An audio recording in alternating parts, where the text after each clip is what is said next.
All right, exciting times here at GMS in the Tech Ed department. We have purchased a new tool that is an X tool, laser cutter, and engraver. And as the name suggests, it both can cut wood and it can engrave wood. Now, cutting would be just like what we do with drill presses and saws in the wood shop, except the laser does it a little neater. It can also engrave, which means basically burning into the wood with the laser beam and leaving behind letters or lines or shapes, so you can actually have some kind of a graphic on your piece of wood as well. It's very cool. Students will not even be touching that machine. But what you will do is create your design and share that design file with your teacher, who will then use the X-Tool cutter engraver to make your project. So we're going to show you how to use X-Tool design tools and make a project that you will then have your teacher create for you. Now, there are 7 computers in room 103, adjacent to the wood lab here. There's one computer that your teacher is probably going to be using, and you should not use that without permission. But if you log into one of those 7 computers, they're not even connected to the internet. The username and password is on a sticker right on top of the little box the computer actually works out of. And you would sit down and type in that password, and you would see a desktop look probably something like this. And you would click over here on this green and black X-Tool icon. So I'm going to click on that. It's going to take a second or two for it to load up. There it says X-Tool, Creative Space, I guess is the name of their software. You might not see all the rest of this junk over here. I've already worked on a few projects, obviously. Sometimes it shares projects other people have made to show off. I bet yours is going to be pretty much blank down here, but you might see work that some prior student has done on that computer. Doesn't matter. The only thing you really need to pay attention to is up here in this right corner where it says New Project. Go ahead and click on that, and you'll be able to begin working on a new project. So log into the computer, click on X-Tool, open up a new project, and I'll begin to show you how you can build your name tag keychain.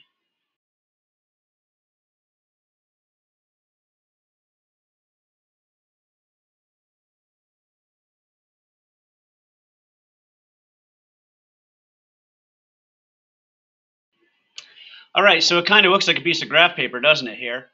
And the first thing I'm going to do is grab a shape. So over here you can see there's text, there's all sorts of tools, but what we're going to be most interested in is the shape menu here. And when I click on that, it obviously expands into some other things. I would go with basic shape here at the top, and this arrow tells me that there's more stuff to see. When I click on that, there's a lot of basic shapes. We're going to pick this one right here. It's kind of a rectangle, and when you see it, it has kind of rounded corners, which is going to make for a very nice start for our keychain. So double click on that, and it'll appear in your graph paper here.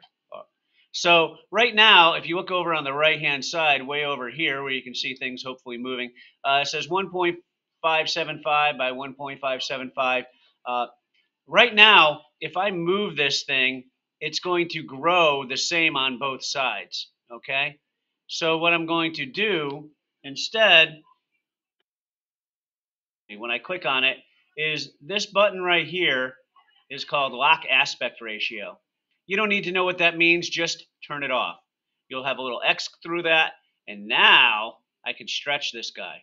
All right? Now, I recommend you stretch it this way, right to left, because it'll make it easier when you put your words in. And you can see there's a width and a height. Let's make the width 3. And let's make the height 1.5. It was close to that, but there were some weird numbers there. So when I click on this, it should say 3 here under the width, 1.5 on the height, and now I've got myself a good start for a keychain. Now, of course, for me to be able to put a keychain on it, I'm going to need a circle somewhere, probably on one end of it, and somewhere near the middle here. So I'm going to grab a circle, double click, it comes in. Now, this is a case with this circle where I don't mind, I don't have to turn this lock aspect ratio off. I'm just going to click in this box here and width and make it 0.2. Make the other one 0.2. and it's going to make a teeny tiny little hole. Let me see. I don't know why it's leaving that one behind, but this teeny tiny hole over here, if you click on it, when you get the 4 arrows, see the 4 arrows there? Means you can move things. And by the way, these little blue lines in the middle here kind of help me cheat to find the center. So that should be right on the center there. As I move it close, that line appears, and it kind of clicks to it almost like a magnet. We call that snapping. And so now I have a 1.5 inch wide or high by 3-inch long dog tag, you might call it, if you know what a dog tag is. In the military, people wear their names and their rank and their some of their medical information and stuff on it in case their body needs to be identified. You could put this like as a luggage tag on your backpack or something like that, your band instrument. But again, having this hole and this guy here, pretty darn important. All right, so that's a good start. So here I am. I've got my keychain, name tag, whatever we want to call it. If I click on this object, it's 3 inches wide by 1.5 inches high, 1.5 that way, 3 that way. This little hole here, if I click on that and highlight it, it's 0.2 by 0.2. That's a nice small hole. And both of those lines, I want to cut through the wood. So I have to tell the laser to do that. So I'm going to click on it.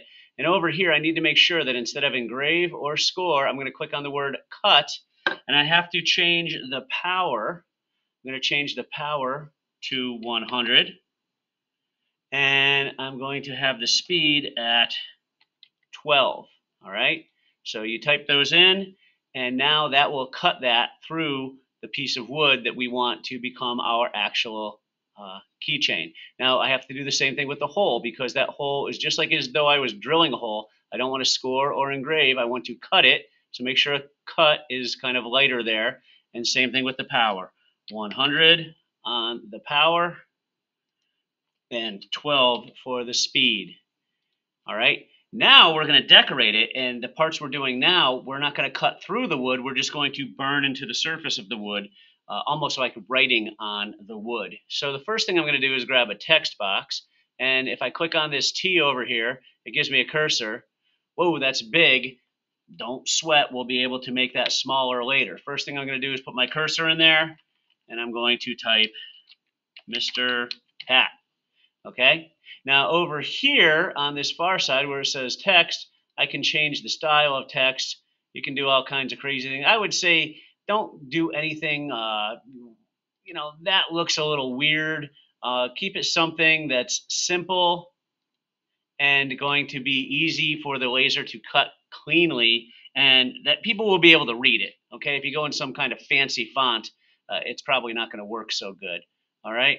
And then when I click on that box, I can use this. And again, I hope you guys know this, but when it's 4 arrows, it means I can move it. When it's 2 arrows, it means I can change the size and shape of it. So I'm going to change the size of it and move it over here. And that looks pretty good. All right, so there's my Mr. Pat. And that, I don't want to score. I don't want to cut. I want to click on engrave. And my power for engraving should be 50. And my speed should be 400. So that's going to write, if you will, the words Mr. Pat, and these lines on the outside of the tag and that hole are going to be cut out. All right. Now, one more thing after you type your name, and again, let's keep it short. Don't try to put your whole first and last name. It probably won't fit very well in a 1.5 inch, or I'm sorry, 3 inch long keychain. All right. So keep it short. But then over here on objects, I guess shapes, look at all the cool stuff down here. We got plants, we got animals, we've got festivals, we've got patterns, we've got parts, we've got other. And anytime you see an arrow like this, it gives you all sorts of other cool things. All right. Please don't pick something like the guns or the knives. That's probably not appropriate for school. But if you were, say, a soccer girl, you could click on that and you could make that the appropriate size by grabbing the corner and sizing it down. And so now there's my Mr. Pat with a soccer ball logo on it. Okay, I could delete that. Nope, instead I'm going to do a bike. Well, that's awful big. I'm going to size it down. Oh, made 2 of them, I guess. There we go. Maybe I decide that I want the letters on top. So I click on this guy, I move that up, I move my bike down. Again, you can experiment a little bit, but don't be too precious about it. We need to get this thing done in a relatively short amount of time. So I've got my Mr. Pat is set on engrave, 50 and 400. Got to do the same thing for my bicycle. Engrave, 50, and what did I say it was, 400? 400. And that should be that. Once, just to double check, I'm going to click on my outer line. It's undercut and at 112. Those are my two numbers, 100 here and 12 here. And my little circle here, same thing, 112 with cut. When you're sure all those settings are correct, you're done, okay? And now we're gonna teach you how to save the file and get it to your teacher so they can actually cut this thing on and engrave it on the laser engraver cutter. All right, so I have my design here. I know that my dimensions are correct. I look over here.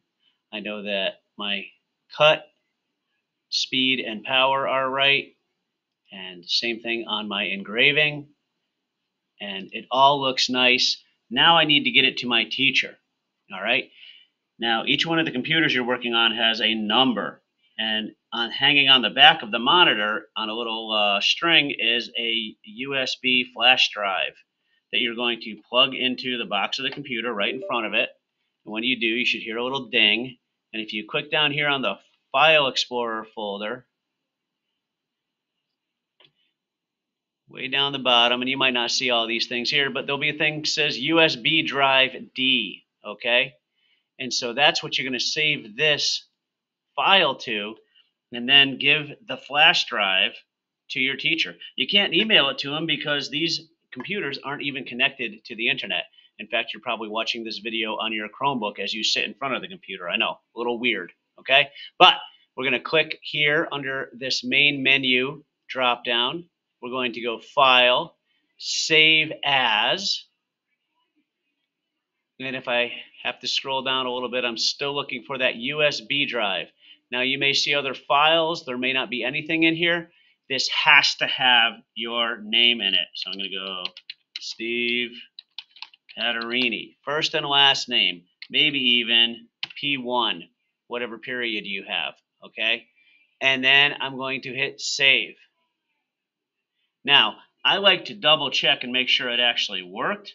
So I'm going to go back into my files, scroll down to that USB drive, and when I click on it, there it is, Steve Patarini P1, okay? Or you could say Steve Patarini name tag or Sally Smith, whatever your name is. But it's got to have your name on there so the teacher knows whose project it is. I would say, at least for me, no name, I'm not making it for you. So if it doesn't have your first and last name on it, I'm not even going to give you the respect of building your project because you haven't given me the respect of making it easy for me to figure out whose project it is. All right.